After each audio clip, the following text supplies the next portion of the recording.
bahwa negara sedang tidak baik-baik saja. Itu poin objektif dan juga substansi yang harus kita sampaikan gitu. Implikasinya terhadap bagaimana rakyat per hari ini merasakan kesengsaraan dan juga kegelisahan itu perlu kita sadarkan gitu. Bagaimana pengorganisiran masanya dan juga rakyatnya sadar dulu gitu. Karena permasalahan kita per hari ini ya masalah perut kok. Kritisi satu kebijakan, kita mengkritisi satu program pemerintah, kita coba untuk mengkritik hal tersebut. Tapi di satu sisi dilayangkan itu dan juga diciptakan satu bentuk konflik horizontal antar masyarakat. Selalu gitu di tiap konsolidasi itu kita sampaikan bagaimana kebijakan-kebijakan baik itu secara ekonomi dan lain hal itu tentu melibatkan partisipasi publik.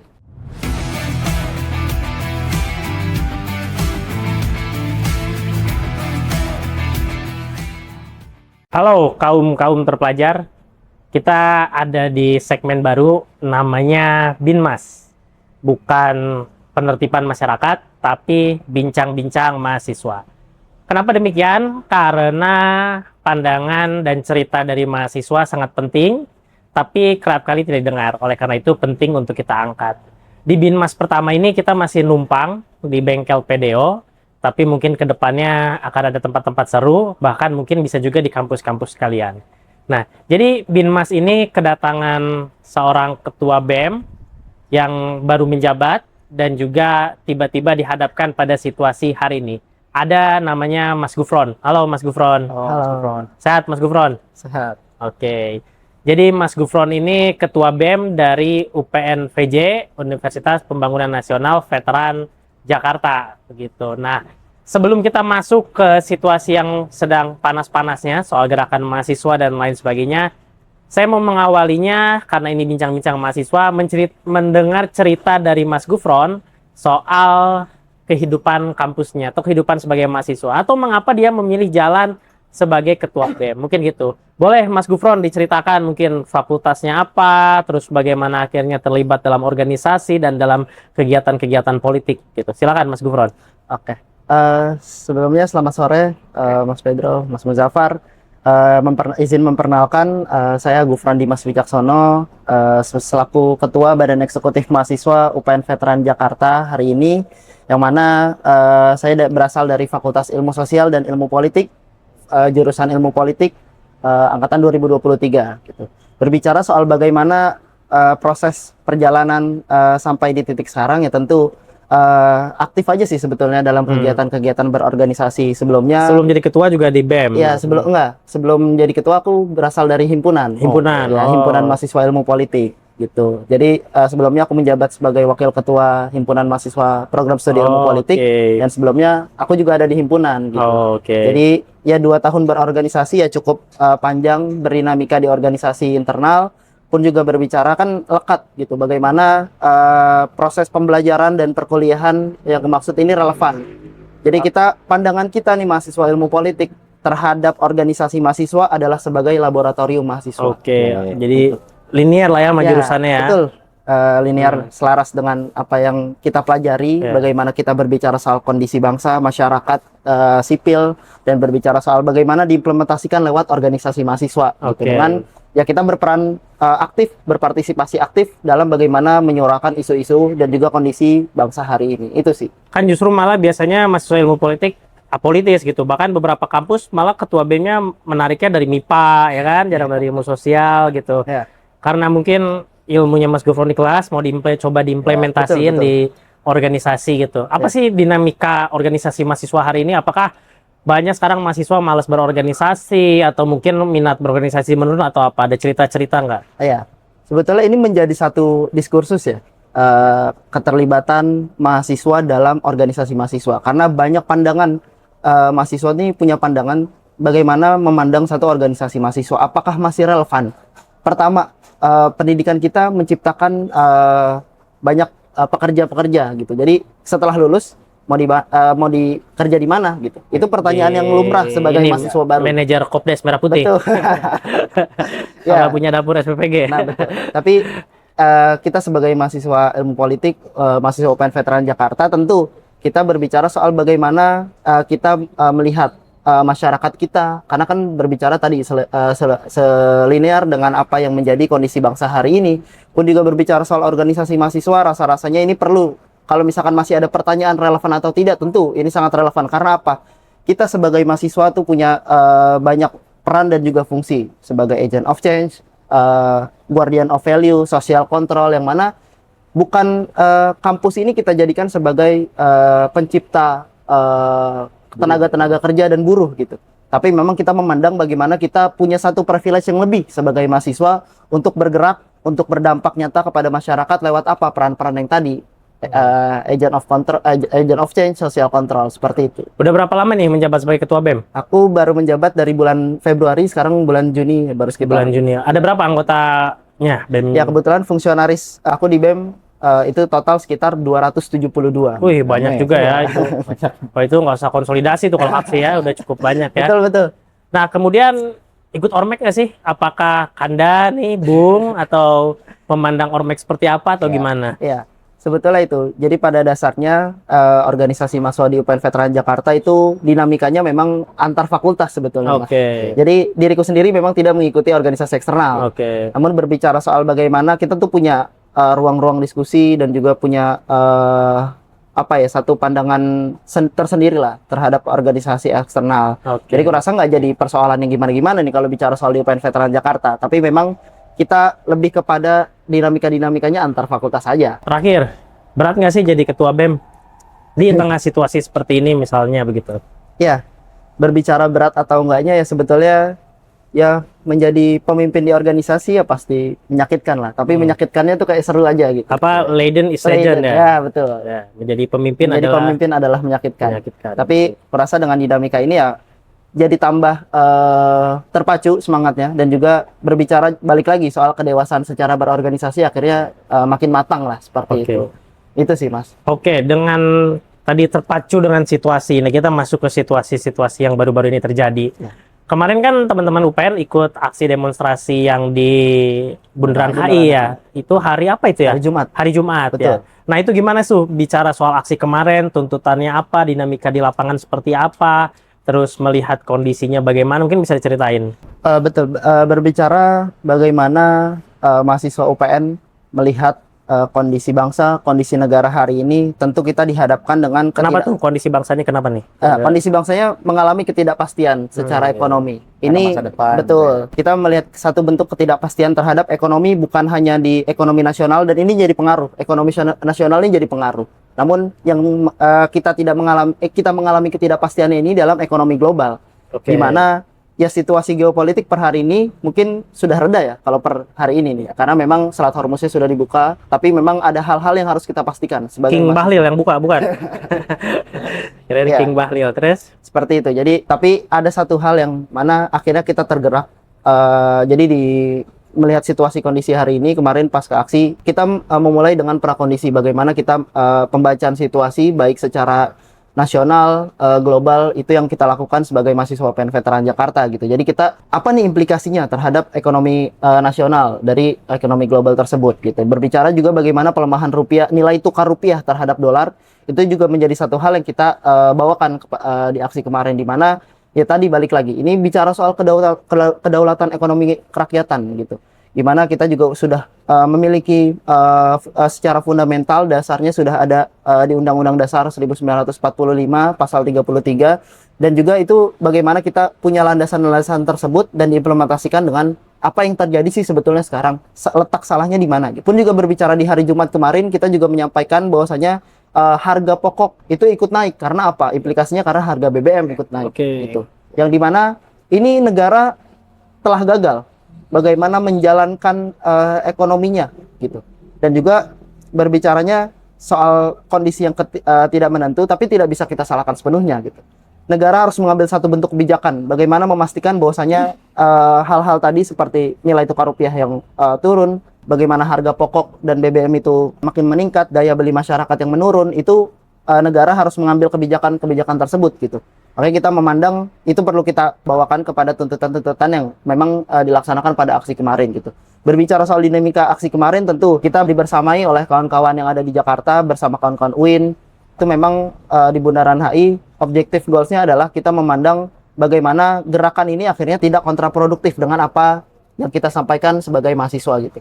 Itu sih sebetulnya di dinamika aksi kemarin. Jadi berangkatnya karena ketidakpastian ekonomi ya, begitu. Intinya soal dompet dan perut lah, Betul. begitu ya.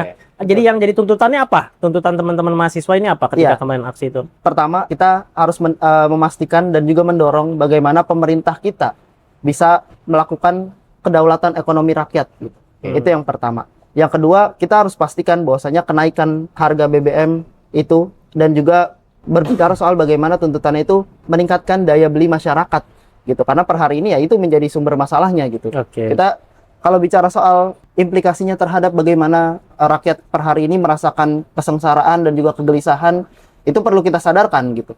Bagaimana pengorganisiran masanya dan juga rakyatnya sadar dulu gitu. Karena permasalahan kita per hari ini ya masalah perut kok. Itu Masalah sih. dompet. Tadi Betul. dibahas soal Bundaran HI. Ya. Kenapa itu Bundaran HI? Kan ada Istana Negara, ada DPR. Kenapa akhirnya dipilih Bundaran HI? Bukannya justru kalau aksi di Bundaran HI malah merugikan ekonomi nih? Ya. Atau sebenarnya dari situ mau ada tujuan lain ya? Atau gimana mungkin? Iya, betul. Kenapa pada akhirnya kita turun di Bundaran HI? Itu karena memang tadi betul bahwasanya itu bikin macet roda perekonomian tuh nggak jalan di pusat kota nih Jakarta gitu. Tapi itu adalah satu hal yang membuat bagaimana negara akhirnya merespon tuntutan dan juga bagaimana merespon apa yang mau kita tuntut gitu.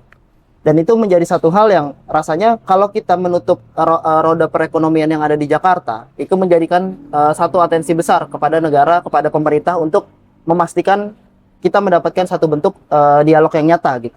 Dan juga kita bisa sampaikan apa-apa saja yang menjadi keresahan per hari ini. Itu sih. Jadi sebenarnya titik di Bundaran HI dipilih untuk lebih didengar aja begitu. Kalau misalnya di istana, di parlemen dianggapnya nanti nggak didengar begitu, sehingga bergeser ke Bundaran HI gitu. Tapi pada akhirnya kan tuntutan-tuntutan yang tadi disebutin gitu, soal dolar, soal MBG juga ya dan lain-lain, kan udah ada sedikit perubahan-perubahan nih. Betul. Apakah akhirnya melihat bahwa negara mendengar nih? Ya. Kan kalau nggak salah ini dolar udah menurun ya. Betul. Terus ISG-nya sudah menguat ya. Terus MBG udah diproses ya. Udah dievaluasi. Terus mau ada katanya dibatasin SMA yang favorit nggak menerima. Terus ada perbaikan tata kelola dan seterusnya. Nah, apakah artinya tuntutan teman-teman didengar nih atau gimana? Makanya kalau kita berbicara soal pasca aksi kemarin dan juga perubahan-perubahan yang terjadi ya, berbicara soal bagaimana nilai tukar rupiah akhirnya makin menguat, walaupun memang nggak secara signifikan, tapi ditambah juga dengan kenaikan IHSG per hari ini gitu. Tapi yang perlu kita pastikan sebagai mahasiswa adalah berbicara soal bagaimana balik lagi ini dijalankan dan juga harus kita kawal lah. Bagaimana tuntutan-tuntutan pasca aksi kemarin, ditambah juga bagaimana kedepannya kita akan memastikan bahwasanya urusan-urusan secara ekonomi negara dan juga bangsa ini ya pada akhirnya tetap sejalan dengan apa rel konstitusional yang sudah saya sampaikan tadi gitu, berbicara soal bagaimana seluruh bumi, air, dan kekayaan alam itu bisa dipastikan untuk kesejahteraan dan juga kemakmuran rakyat sepenuhnya. Itu kan harus kita kawal gitu. Amanat Undang-Undang Dasar ya. Amanat Undang-Undang Dasar itu kita ya sebagai peran mahasiswa lah, sebagai agent of change untuk dan memastikan bahwasanya mempraktekkan ilmu-ilmu di kuliah ya. Betul. Bagaimana memastikan bahwa pemerintah itu harus bisa menjalankan amanat konstitusi dan juga sesuai dengan rel konstitusional gitu sih. Berapa orang kemarin dari UPN di Bundaran HI? Kemarin itu kurang lebih sekitar 100 beralma mater UPN ya. Wih, banyak juga ya 100. Jadi aksinya kalau kita lihat sih kondusif ya. Aksinya bagus, kondusif, pesannya juga tersampaikan, tuntutannya tersampaikan. Akhirnya makanya ada sedikit perubahan ya. Yang tadi sama Mas Gufron dibilang harus terus tetap dikawal gitu supaya perubahannya nggak hanya terjadi karena ada demonstrasi begitu ya. Tapi kedepannya juga diharapkan terus rupiahnya terus menguat gitu ya, SG-nya menguat gitu.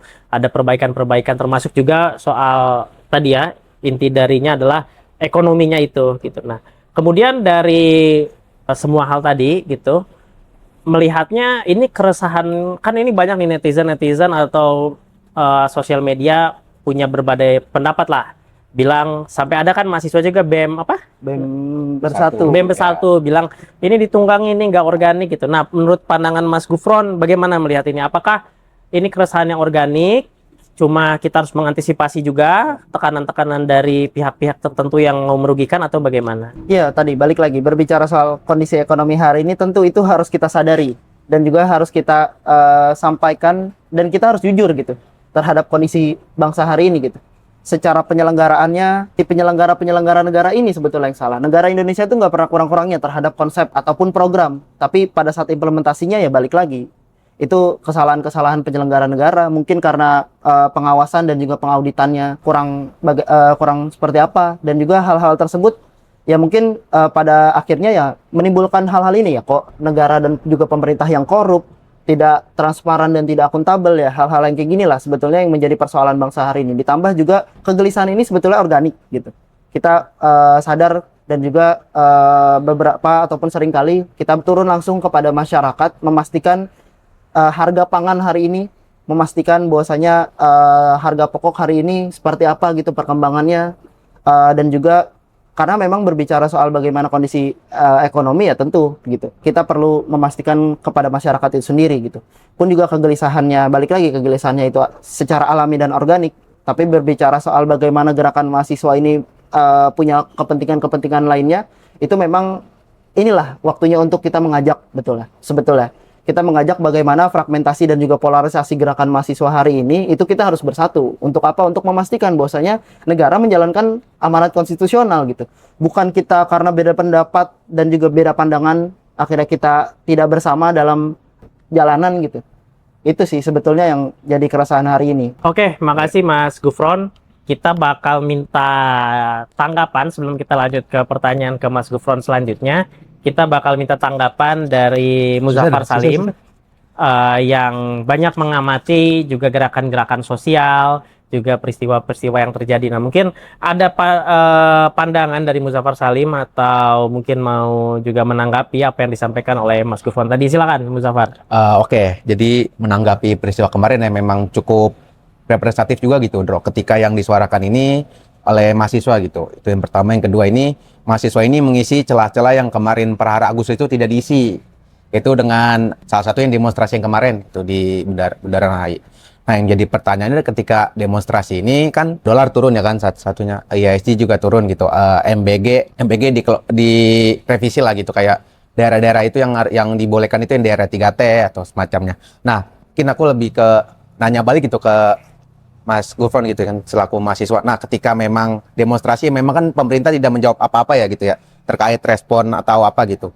Nah, ketika yang memang misalkan dolar turun gitu, IHSG memang naik. Nah, ini apakah memang bentuk jawaban pemerintah gitu atau enggak? Itu yang pertama. Yang kedua itu ketika BEM UBK ya bertemu dengan Wapres gitu. Nah, maksudnya ketika ada sebuah gerakan nih yang akhirnya bertemu gitu, salah satunya Wapres. Nah, itu menurut Mas ini salah satu bentuk partisipasi pemerintah gitu, khususnya pejabat publik, atau memang sebagai formalitas saja gitu, Mas? Kalau menurut aku pribadi ya ini yang harus memang mungkin mahasiswa jawab lebih detail gitu mengenai bagaimana respon pemerintah ini. Kalau menurut Mas Gufron itu gimana? Apakah memang ini bentuk apa yang menjawab partisipasi teman-teman mahasiswa gitu pemerintah ini atau gimana? Berbicara juga bagaimana ini kan sekarang polemik yang terjadi adalah bagaimana pejabat-pejabat publik yang ada per hari ini nih yang mewakili pemerintah hari ini, secara komunikasi kita harus jujur juga bahwasanya buruk. Mereka berbicara soal bagaimana kondisi ekonomi bangsa, nggak menjawab secara substantif. Mereka dihadapi dengan kritik masyarakat sipil, itu juga nggak baik gitu meresponnya. Apalagi berbicara soal bagaimana dialog-dialog yang terjadi gitu. Jadi per hari ini ya kalau kita bicara soal bagaimana kita coba untuk mengkritik pejabat publik ya hari ini ya tentu komunikasi publiknya yang buruk gitu. Pun juga berbicara juga bagaimana yang terjadi soal komunikasi pejabat publik ini, kadang kita malah jadi apa ya, bicaranya kontraproduktif dengan apa yang disampaikan oleh pejabat tersebut gitu. Contohnya misalnya? Contohnya adalah kita malah di counter balik. Gitu. Jadi kita mengkritisi satu kebijakan, kita mengkritisi satu program pemerintah, kita coba untuk mengkritik hal tersebut, tapi di satu sisi dilayangkan itu dan juga diciptakan satu bentuk konflik horizontal antar masyarakat. Padahal teman-teman hanya mau didengar, dijawab dan ada perbaikan. Betul. Begitu. Sebetulnya kan bisa lebih disederhanakan seperti itu. Cuma pada akhirnya kita juga kurang lebih ya beberapa aksi dan juga demonstrasi kita tidak direspon. gitu. Kita menuai satu kritik, malah kita dihadapi dengan hal-hal yang tidak seperlunya dilakukan oleh negara. Jadi hal-hal tersebut pada akhirnya kita juga harus menemukan lah pola-pola dan juga strategi untuk menyampaikan tuntutan-tuntutan kita gitu. Itu sih sebetulnya yang jadi dinamika per hari ini. Oke, jadi kalau saya ngelihatnya berarti ada pola komunikasi yang nggak matching nih ya, Betul. antara teman-teman mahasiswa yang berpartisipasi mengkritik kebijakan dengan pemerintah yang berupaya harusnya merespon gitu ya. Jadi teman-teman mikir dua kali nih, cara apa nih polanya nih supaya direspon gitu. Malah akhirnya mikirnya aksi, terus kemudian liburan HI supaya direspon gitu ya. Oke. Nah, melihat situasi yang demikian gitu, menyikapi situasi ke depan kan, kalau saya sih cukup salut ya dengan Mas Gufron sama BEM UI, Atov ya, terus teman-teman mahasiswa lain salut karena mewakili lah keresahan-keresahan hari ini soal ekonomi dan seterusnya gitu. Apalagi melihat aksinya begitu bisa kreatif gitu, yang bunyiin klakson. Terus pentingnya aksinya juga tersampaikan pesannya begitu. Kemudian gak rusuh ya, kan banyak stigma masyarakat ini aksinya mau bikin macet doang, mau bikin rusuh gitu. Apa benar sebenarnya yang dikejar itu gitu, rusuh, macet atau gimana? Ya sebetulnya kalau berbicara soal aksi demonstrasi kita punya manajemen aksinya sendiri. Kalau berbicara soal sebetulnya itu nggak jadi poin utamanya gitu. Tapi itu berbicara soal dinamis di lapangan aja.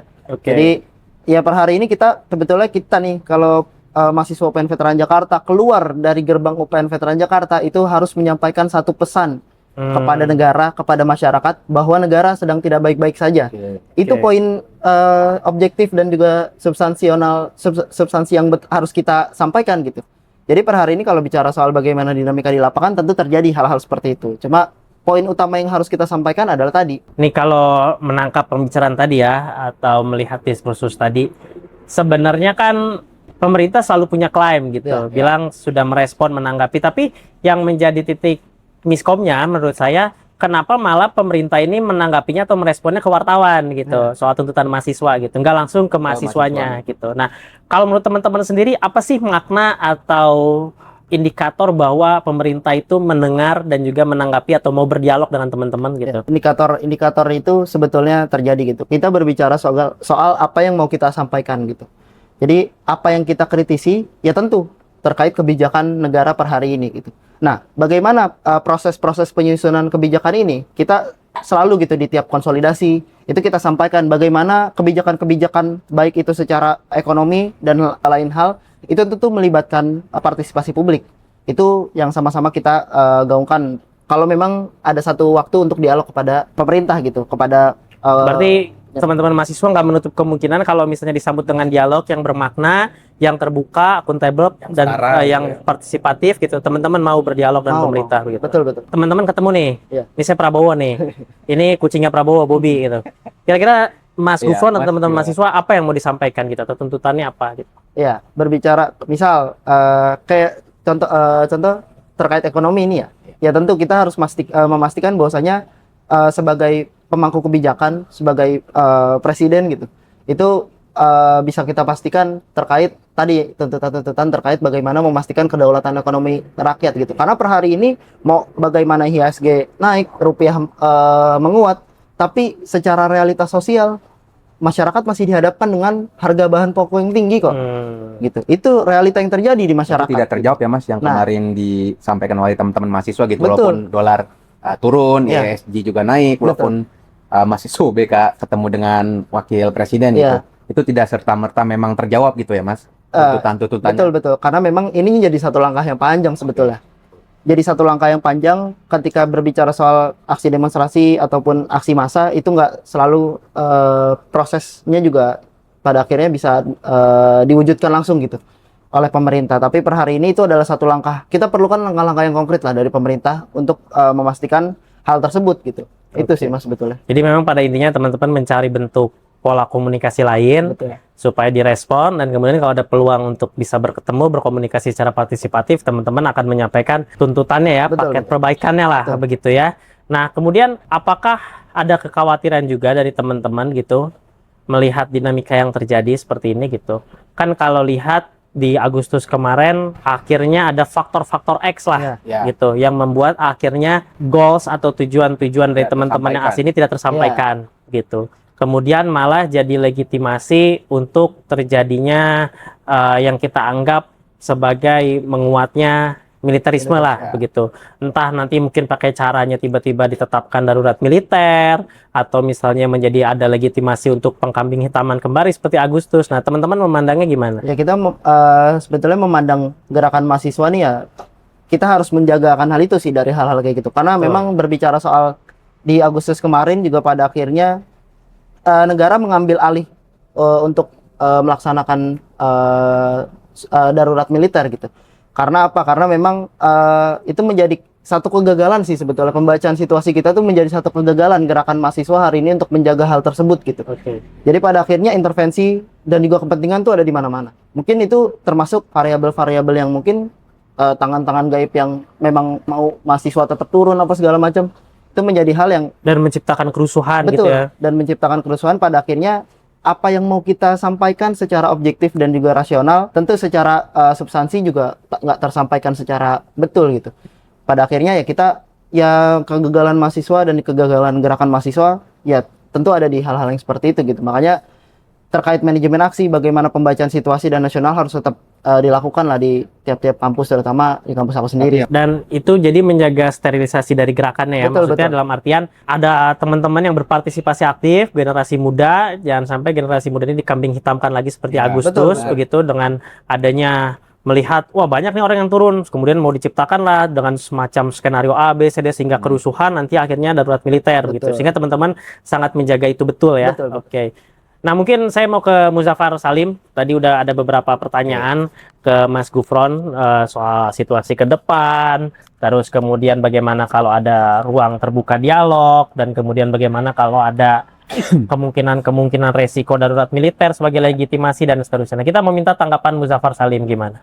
Oke, Mas Gufron, izin menanggapi gitu, Mas. Mas, mau nanya perihal, misal gitu, Mas, memang ada hembusan angin, misalkan karena demo mahasiswanya menguat nih, bakal ada hembusan angin, misalkan hembusan angin darurat militer. Nah, dari Mas Gufron ya sebagai mahasiswa ya, cara mendeeskalasi hembusan angin darurat militer itu kalau menurut Mas gimana sih dalam kacamata mahasiswa gitu, Mas? Menjaga kemurnian gerakan ini Iya, lah, betul. begitu. Maksudnya kayak, ya, maksudnya kita ini kayak murni buat unjuk rasa kayak gitu, Mas, tanpa ada tedeng aling ingin membuat apa ya, maksudnya Kerusuhan, ya, gangguan. Kan selama ini kan selalu dibilang kan mahasiswa ini ya, tidak berpotensi berpotensi merusak kestabilan begitu. Nah, gimana menjaga kestabilan nah, ya, itu cara ya? mungkin maksudnya gimana ya, masyarakat menguji Mas gitu sebagai mahasiswa bagaimana untuk mendeeskalasi hembusan darurat militer gitu, Mas. Kan ya khawatirnya kan ini istilahnya gini, orang kantongnya udah tipis, perutnya udah lapar gitu. Tadi Mas, kalau menangkap saya, Mas Gufron bilang keresahannya organik begitu. Nah, takutnya ada pantikan dikit aja yang nyalain api gitu untuk akhirnya memprovokasi atau faktor-faktor X tadi yang akhirnya menyebabkan situasi yang tadi Mas bilang tidak diinginkan. Itu gimana? Iya.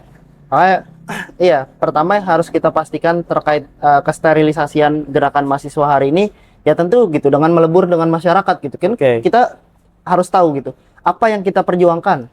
Ya tentu keberpihakan mahasiswa hari ini ya tentu hanya kepada rakyat gitu. Jadi itu bukan disampaikan secara hal-hal yang memang yang terjadi di masyarakat saja gitu. Tapi kita perlu kita analisa lebih dalam, karena analisa ini menjadi satu senjata kita untuk melakukan gerakan mahasiswa. Tentu kita pembacaan situasinya lebih matang lagi gitu. Karena per hari ini berbicara soal steril gerakan mungkin itu nggak secara keseluruhan gitu. Tapi ya tentu kita cuma perlu satu positioning kita, yaitu berbicara bagaimana berpihak kepada masyarakat gitu. Karena per hari ini ya tentu kita seringkali mahasiswa tuh mengadakan satu bentuk penelitian pengabdian masyarakat. Tentu kita terjun langsung sesuai dengan Tridharma perguruan tinggi.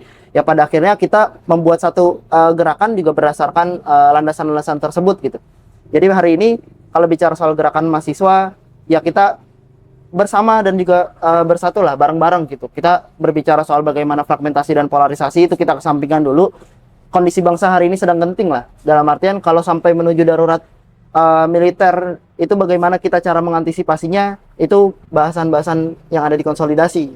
Bagaimana pada akhirnya aparat-aparat ini memandang kita mau melakukan unjuk rasa, ya pada akhirnya apa yang kita tuju, tuntutan yang kita sampaikan itu terrealisasi gitu, dan juga bisa diadakan tadi balik lagi gitu, dialog dan juga berkomunikasi dengan pihak-pihak pemerintah gitu. Oke. Itu sih paling. Luar biasa. Jadi gambaran dari Mas Gufron tadi menunjukkan bahwa ini untuk kaum terpelajar di sana, bahwa ini murni gerakan masyarakat ya, begitu, membaur mahasiswa dengan masyarakat lainnya gitu. Dan harapannya memang bukan untuk kekacauan, kerusuhan, tapi tujuannya adalah untuk adanya ruang dialog dan tuntutan-tuntutannya tersampaikan begitu. Nah, untuk itu semua apa agenda ke depan? Maksudnya yang umum aja begitu.